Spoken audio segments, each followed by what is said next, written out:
하루를 살아가다 보면 문득 멈추고 싶을 때가 있습니다. 세상의 소음 속에서 내 마음이 어디에 있는지 잃어버릴 때가 있죠. 그럴 때 우리는 묻게 됩니다. 나는 왜 이렇게 불안한가? 행복은 왜 늘 손끝에서 흩어지는가? 2500년 전, 한 사람도 같은 질문을 품었습니다. 그의 이름은 시다르타 고타마. 훗날 부처보라 불린 사람입니다. 그는 왕자의 풍요를 버리고 한 인간으로서 고통의 근원을 찾고자 했습니다. 그 길은 길고 외로웠지만 그 끝에서 그는 세상 모든 괴로움의 답을 발견했습니다.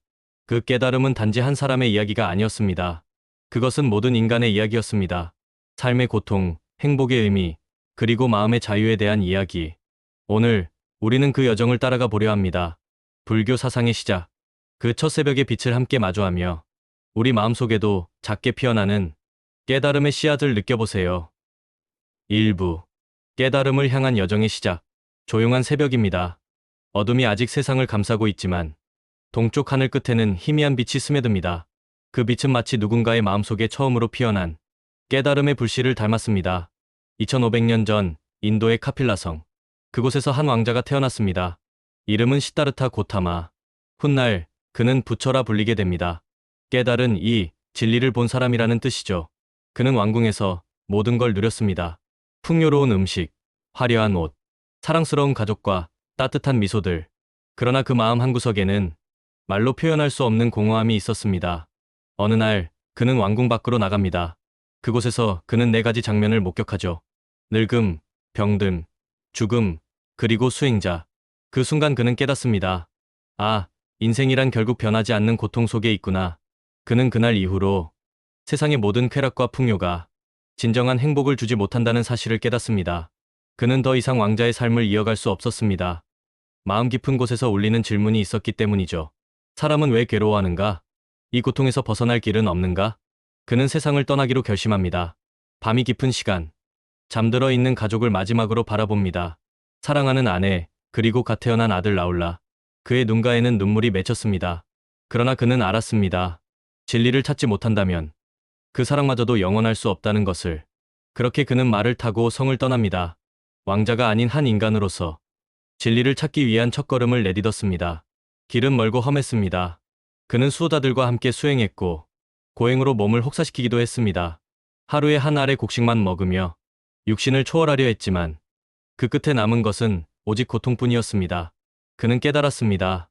극단적인 쾌락도, 극단적인 고행도 모두 마음의 평화를 주지 못한다는 것을. 그 길의 이름을 그는 중도종다오라 불렀습니다.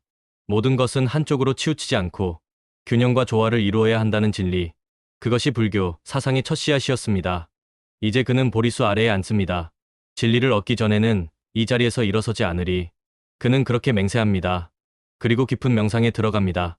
그의 마음은 잔잔한 호수처럼 가라앉고 생각들은 바람처럼 사라져갑니다. 그때 그는 깨닫습니다. 모든 괴로움은 집착에서 비롯된다는 것을. 사람은 원하는 것에 매이고 그것을 잃을까 두려워하며 고통받는다는 것을. 그 순간 그는 미소를 지었습니다. 모든 존재는 인연 따라오고 인연 따라가며 그 안에 나 또한 하나의 흐름일 뿐이라는 사실을 본 것이죠. 이것이 바로 불교 사상의 시작, 깨달음의 새벽이었습니다. 2부. 출가와 탐구의 길. 세속을 떠나 진리를 구하다.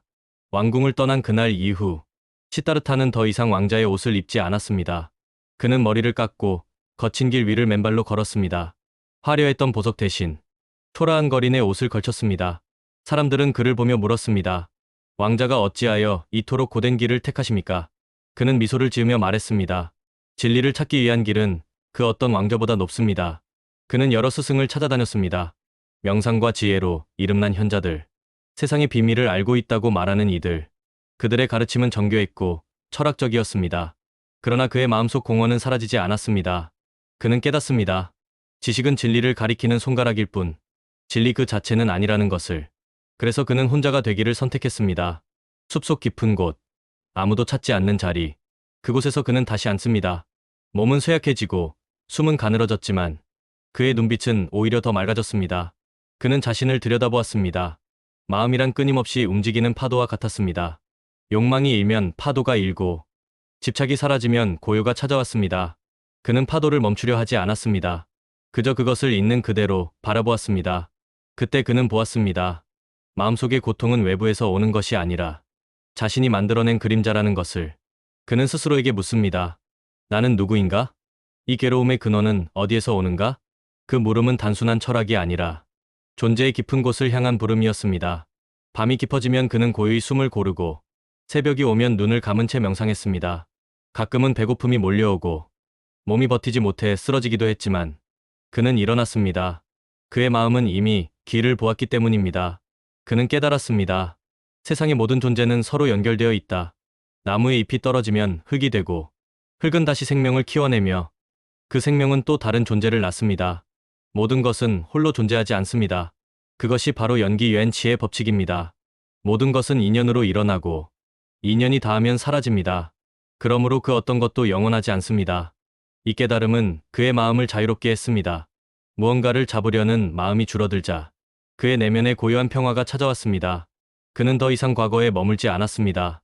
미래를 두려워하지도 않았습니다. 오직 지금 이 순간을 바라보았습니다. 그곳에는 괴로움도 환희도 그저 흐름만이 있을 뿐이었습니다. 그는 이렇게 중얼거렸습니다. 모든 것은 지나가고 모든 것은 변화한다. 그것을 아는 자만이 고요를 얻는다. 그 말은 후대에 이르러 불교 사상의 두 번째 뿌리 무성무장으로 자리 잡았습니다. 시타르타는 이제 조금씩 진리에 다가가고 있었습니다.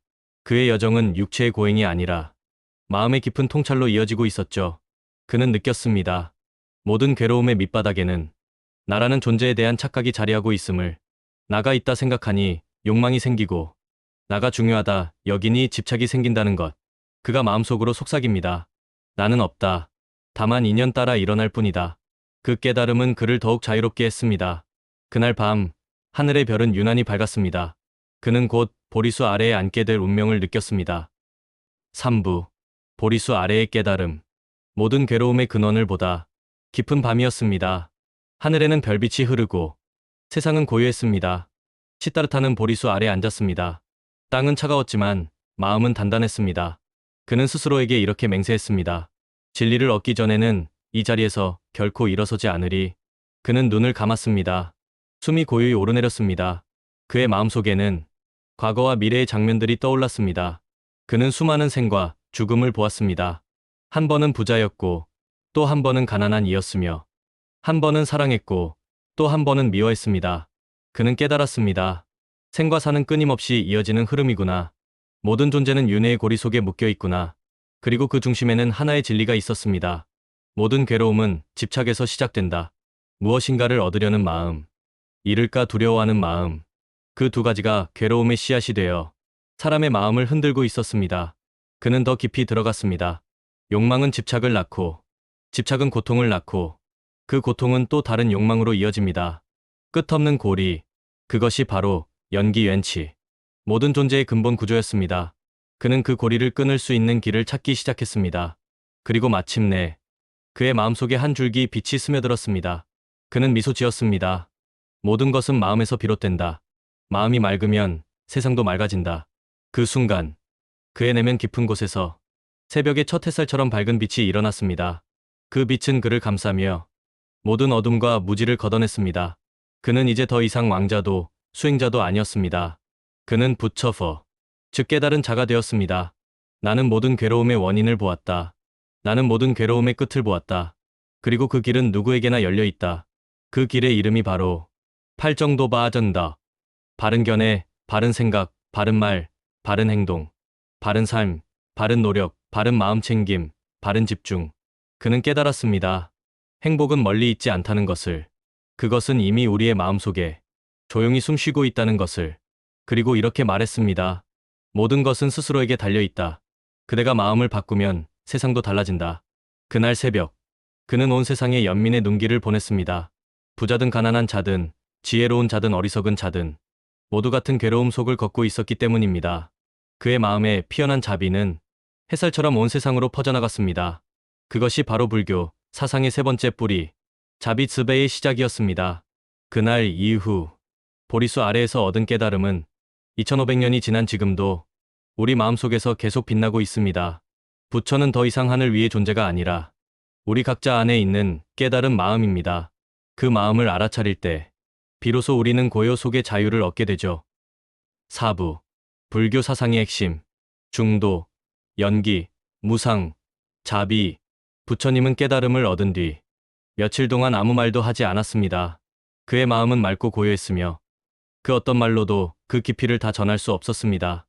하지만 세상은 여전히 괴로움 속에 있었습니다. 그는 생각했습니다. 진리를 혼자 간직하는 것은 자비가 아니다. 누군가에게 이 빛을 전해야 한다. 그는 보리수 아래에서 일어나 걸음을 옮겼습니다. 그리고 세상에 가르침을 전하기 시작했습니다. 그것이 바로 불교, 사상의 첫 순결이었습니다. 그는 먼저 중도를 이야기했습니다. 삶이란 극단으로 치우칠 때 괴로움이 생긴다. 한쪽으로는 쾌락이 있습니다. 끝없는 욕망, 만족을 모르는 마음. 다른 한쪽으로는 고행이 있습니다. 자신을 억누르고 세상을 버리는 극단의 길. 그는 그 두 길 모두가 진정한 평화를 주지 못한다는 것을 보았습니다. 그래서 말했습니다. 쾌락도 고행도 아닌 길. 그것이 바로 깨달음으로 가는 길이다. 그 길은 균형의 길이자 지혜의 길입니다. 이것이 중도의 가르침입니다. 다음으로 그는 연기 웬 지를 설했습니다. 이것이 있으므로 저것이 있고 이것이 사라지면 저것도 사라진다. 모든 것은 서로 연결되어 있습니다. 한 송이 꽃이 피기 위해서는 햇살이, 바람이, 비가, 그리고 흙이 필요합니다. 그 어느 하나라도 없으면 꽃은 피지 못합니다. 사람의 삶도 마찬가지입니다. 내가 존재할 수 있는 것은 누군가의 도움과 인연이 있었기 때문입니다. 그 사실을 알면 우리는 남을 탓하거나 미워하기 어려워집니다. 모든 것은 그저 인연 따라 흘러가기 때문입니다. 연기의 이치는 우리에게 말합니다. 세상은 연결되어 있다. 그러므로 서로에게 따뜻하라. 그리고 그는 무상무 장을 전했습니다. 모든 것은 변한다.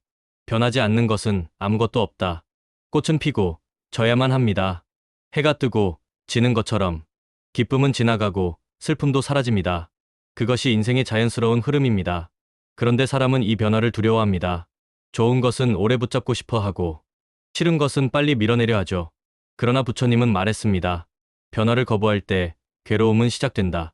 모든 것이 변한다는 사실을 받아들일 때 마음은 자유로워집니다. 무상을 깨닫는 순간 우리는 집착에서 벗어나게 됩니다. 마지막으로 그는 자비를 가르쳤습니다. 자비란 단순한 불쌍히 여김이 아닙니다. 그것은 모든 존재를 나처럼 사랑하는 마음입니다. 그는 말했습니다. 타인의 괴로움은 나의 괴로움이다. 남의 행복은 곧 나의 행복이다. 이 마음이 자비입니다. 연기의 이치를 깨달은 자는 자연스럽게 자비로운 사람이 됩니다. 왜냐하면 남과 나의 경계가 허상임을 알기 때문입니다. 자비는 세상을 바꾸는 힘입니다. 한 사람의 따뜻한 마음이 다른 이의 상처를 치유하고 그 따뜻함이 또 다른 이에게 전해져 결국 세상을 밝히는 빛이 됩니다. 이 네 가지 중도, 연기, 무상, 자비. 이것이 바로 불교, 사상의 네 기둥이자 부처님이 세상에 전한 진리의 뿌리였습니다. 그의 말씀은 철학이 아니라 삶의 실제적인 지혜였습니다. 그는 신이 되려 하지 않았습니다. 그저 인간으로서 인간의 괴로움을 깊이 이해한 사람이었습니다. 부처님은 말했습니다. 나의 말은 단지 길을 가리키는 손가락이다. 달을 보아야지 손가락에 머물러서는 안 된다. 진리는 멀리 있지 않습니다. 지금 이 순간 우리 마음속에서 늘 숨쉬고 있습니다. 이제 그는 사람들에게 이 가르침을 전하러 세상으로 나아갑니다. 5부. 인생에 주는 가르침. 고통, 관계, 행복, 그리고 깨달음. 사람들은 말합니다. 인생은 고통이다. 하지만 부처님은 말씀하셨습니다. 고통은 진리가 아니다. 고통을 이해하지 못한 마음이 진리에서 멀어진 것이다. 그는 인생의 괴로움을 네 가지로 정리했습니다. 태어남, 늙음, 병든, 죽음. 이것을 사성제스선디의 첫 단계, 고쿠라 부릅니다. 누구나 피할 수 없는 현실. 그러나 부처님은 그 고통을 저주하지 않았습니다. 그는 그 안에서 깨달음의 씨앗을 보았습니다. 고통은 깨달음의 문이다. 괴로움을 이해할 때 마음은 성장한다. 우리는 종종 괴로움을 없애려 애쓰지만 그것을 온전히 바라보는 순간 괴로움은 더 이상 괴로움이 아닙니다. 그것은 나를 일깨우는 스승이 됩니다. 부처님은 또한 인간관계를 말했습니다. 인연으로 맺어지고 인연으로 흩어진다. 사람들은 말합니다. 왜 저 사람은 나에게 상처를 주는가? 하지만 부처님은 이렇게 말씀하셨습니다. 그는 너에게 집착을 가르치는 스승이다. 누군가의 말 한마디에 마음이 흔들릴 때 그것은 그 사람의 탓이 아니라 내 마음의 미완성에서 비롯된 것입니다. 관계를 통해 우리는 자신의 마음을 비추는 거울을 만납니다. 미움은 사랑의 부재를, 탓함은 이해의 부족을 드러냅니다. 남을 바꾸려 하지 말라. 마음을 보면 모든 관계가 달라진다. 부처님은 행복에 대해 이렇게 말씀하셨습니다. 행복은 외부에 있지 않다. 그대의 마음이 맑을 때 그대가 서 있는 그곳이 곧 낙원이다. 사람들은 끊임없이 행복을 쫓습니다. 더 나은 집, 더 높은 자리, 더 많은 돈. 하지만 그 끝에는 허무가 기다리고 있습니다. 부처님은 행복을 이렇게 정의했습니다. 무엇이 주어져서 행복한 것이 아니라 더 이상 잃을 것이 없어 행복한 것이다. 행복은 채움이 아니라 비움입니다. 가득 찬 잔은 넘치지만 비워진 잔은 무엇이든 담을 수 있습니다. 그래서 그는 말했습니다. 비움은 결핍이 아니라 자유다. 깨달음이란 특별한 경지나 신비한 능력이 아닙니다. 그것은 단지 지금 이 순간을 온전히 보는 힘입니다. 부처님은 말씀하셨습니다. 과거는 이미 지나갔고 미래는 아직 오지 않았다. 그러므로 현존하는 것은 오직 지금뿐이다. 우리는 늘 과거를 붙잡고 미래를 걱정하며 삽니다. 하지만 그 두 가지는 모두 생각 속의 그림자일 뿐입니다. 지금 이 순간, 숨쉬는 자신을 알아차리고 생각을 내려놓을 때 그 자리에 진정한 자유가 있습니다. 그 자유를 부처님은 열반리의 방이라 불렀습니다. 부처님은 마지막까지 이렇게 말씀하셨습니다. 모든 것은 변한다. 게으르지 말고 마음을 밝히라. 그의 가르침은 단순하지만 그 안에는 인생의 모든 진리가 들어 있습니다. 인생의 문제는 복잡하지 않습니다. 단지 마음이 복잡할 뿐입니다. 마음을 비우면 세상은 단순해집니다. 그는 우리에게 말합니다. 세상을 바꾸려 하지 말라. 먼저 내 마음을 비추라. 그 말은 지금 우리에게도 그대로 울려옵니다. 불교의 가르침은 2000년이 지나도 낡지 않는 이유가 여기에 있습니다. 그것은 종교가 아니라 삶의 지혜, 곧 인간의 이해이기 때문입니다. 바람이 잔잔히 숲을 스칩니다. 그 속에서 들려오는 듯한 부처님의 한마디. 모든 괴로움은 마음에서 시작된다. 그러므로 마음을 잘 지키라. 그 한 문장 속에 삶의 모든 해답이 담겨 있습니다. 6부. 우리에게 주는 메시지. 지금 이 순간, 마음을 비추다. 새벽의 바람이 고요히 불어옵니다. 어둠은 물러가고, 하늘은 서서히 빛을 머금습니다. 부처님이 보리수 아래에서 깨달음을 얻은 그 새벽도 이와 같았을 것입니다. 세상은 변하지 않았지만, 그의 마음은 완전히 새로워졌습니다. 그리고 그 깨달음은 2500년이 지난 지금, 우리의 마음 속에서도 여전히 숨쉬고 있습니다. 사람들은 묻습니다. 부처님의 가르침은 너무 먼 이야기 아닐까요? 하지만 아닙니다. 부처님은 신이 아니었습니다. 그는 우리와 똑같이 기뻐하고 슬퍼하고 고통 속에서 진리를 찾던 한 인간이었습니다. 그가 걸었던 길은 지금 우리가 걷는 인생의 길과 다르지 않습니다. 다만 그는 그 길 위에서 멈추어 마음을 들여다보는 용기를 냈을 뿐입니다. 부처님은 말씀하셨습니다. 마음이 어디에 있느냐에 따라 그대의 세상이 달라진다. 우리가 걱정에 사로잡혀 있으면 세상은 어둡게 보입니다. 하지만 감사와 연민의 마음으로 보면 같은 세상이 전혀 다르게 느껴집니다. 행복은 외부의 조건이 아니라 마음을 어디에 두느냐의 문제입니다. 하루에 단 5분이라도 조용히 앉아 자신의 마음을 바라보세요. 그 짧은 시간 속에서 당신은 놀라울 만큼 많은 것을 얻게 될 것입니다. 부처님은 이렇게 말씀하셨습니다. 잡으면 고통이 되고 놓으면 자유가 된다. 우리는 너무 많은 것을 쥐고 살아갑니다. 사람의 말, 세상의 기준, 과거의 상처, 미래의 불안, 그 모든 것을 쥔 채 마음이 점점 무거워집니다. 하지만 놓는 순간 세상은 가벼워집니다. 그 자리에 고요와 평화가 들어옵니다. 그것이 바로 해탈제도의 순간이며 누구나 경험할 수 있는 마음의 자유입니다. 부처님의 마지막 말씀은 이러했습니다. 모든 것은 변하니 게으르지 말고 정진하라. 그 가르침은 단지 수행자에게만 해당되지 않습니다. 우리 모두에게 주어진 삶의 태도이자 방향입니다. 삶은 완벽하지 않습니다. 하지만 우리가 깨어있고 자비로운 마음으로 하루를 살아간다면 그 하루는 이미 완전합니다. 완전한 순간은 미래가 아니라 바로 지금 이 순간에 있습니다. 햇살이 천천히 숲을 밝히고 새들이 노래합니다. 하루가 새롭게 시작됩니다. 당신의 마음 또한 지금 이 순간 새로워질 수 있습니다. 잠시 눈을 감고 숨을 깊이 들이마셔 보세요. 그리고 속삭이듯 마음에 말하세요. 모든 것은 인연 따라 흘러가고 나는 지금 이 순간에 머문다. 그 한마디가 당신의 오늘을 바꾸고 당신의 내일을 새롭게 할 것입니다.